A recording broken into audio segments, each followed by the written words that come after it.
Good morning students, आप लोग कैसे हो?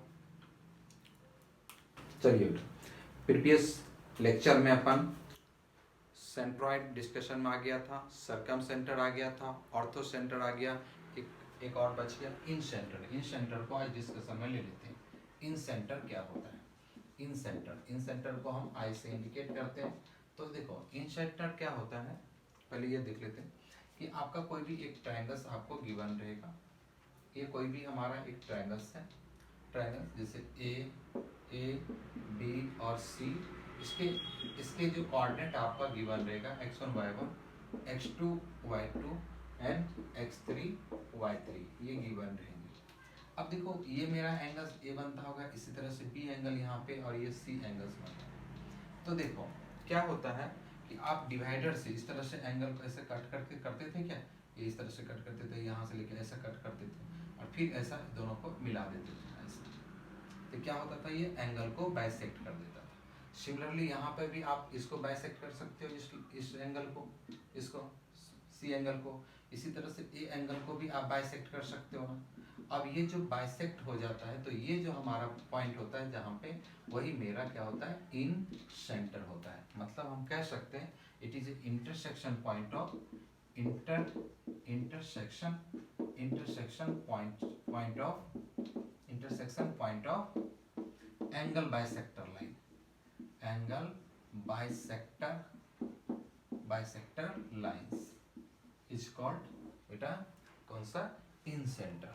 अब देखो, आप ये देखो ट्रायंगल में आप ये समझते हैं कि ये वाला लेंथ जो होता है ना, स्मॉल ए होता है, ये कैपिटल है तो सामने वाला ए होता है। इसी तरह से ये मेरा बी हो जाएगा, यहाँ से यहाँ तक का लेंथ बी होगा, और ये मेरा सी लेंथ यहाँ से होगा। तो आप यहाँ से ए बी की लेंथ निकाल सकते हो ना। यहाँ से ए लेंथ निकालना है तो एक तरह से क्या हो गया, बी सी लेंथ। और बी सी लेंथ कैसे निकलेगा, ये डिस्टेंस फार्मूला से आप निकाल सकते हो। ऐसे कि आप मेरा x2 माइनस x1 x3 का होल स्क्वायर प्लस इसी तरह से y2 माइनस y3 का होल स्क्वायर, इस तरह से ए निकाल लोगे। सिमिलरली आप क्या कर सकते हो, इसको सिमिलरली आप बी भी निकाल सकते हो। बी कैसे निकलेगा, यहाँ से ए सी लेंथ, डिस्टेंस फार्मूला यहाँ यूज कर लेना, और फिर कौन सा सी निकाल लेना। सी कैसे निकलेगा, ए बी का डिस्टेंस निकाल लेना डिस्टेंस फार्मूला से। तो तुमने ए बी सी निकाल लिया।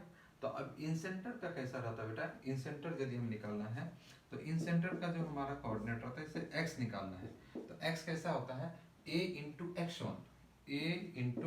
x1, फिर देखो यहाँ से b इंटू x2, और फिर हमारा c into x3 upon a plus b plus c। इसी तरह से y कोऑर्डिनेट यदि निकालना है ना, तो बेटा यहाँ से a इंटू y1 और फिर b इंटू y2 और c into y3 upon a plus b plus c। इस फार्मूला से आप इन सेंटर निकाल सकते हो। अब एक बात और बेटा, इन सेंटर का एक बहुत बड़ा इंपॉर्टेंट प्रॉपर्टीज ये है कि जब आप ये लेंथ हमेशा ये लेंथ और ये लेंथ हमेशा इक्वल होता है, इस पे आप लगेंगे तो आप सर्कल एक ड्रॉ करोगे ना, तो इस तरह से आपका सर्कल दोनों को ऐसे करके टच करके चला जाता है, ऐसे करके। तो इस सर्कल को एक नाम भी है कि बेटा इन सर्कल बोलते हैं, इन सर्कल। और ये जो आपका यहाँ से यहाँ तक का जो डिस्टेंस है, ये r होगा, तो इस r को बोला जाता है इन रेडियस बोला जाता है इस सर्कल को। हालांकि इस फार्मूला से आपको इन सेंटर निकल जाएगा। तो बेटा यहाँ आई थिंक आपको ये क्लियर हो गया होगा, इन सेंटर आपका क्लियर हो गया होगा। थैंक यू बेटा।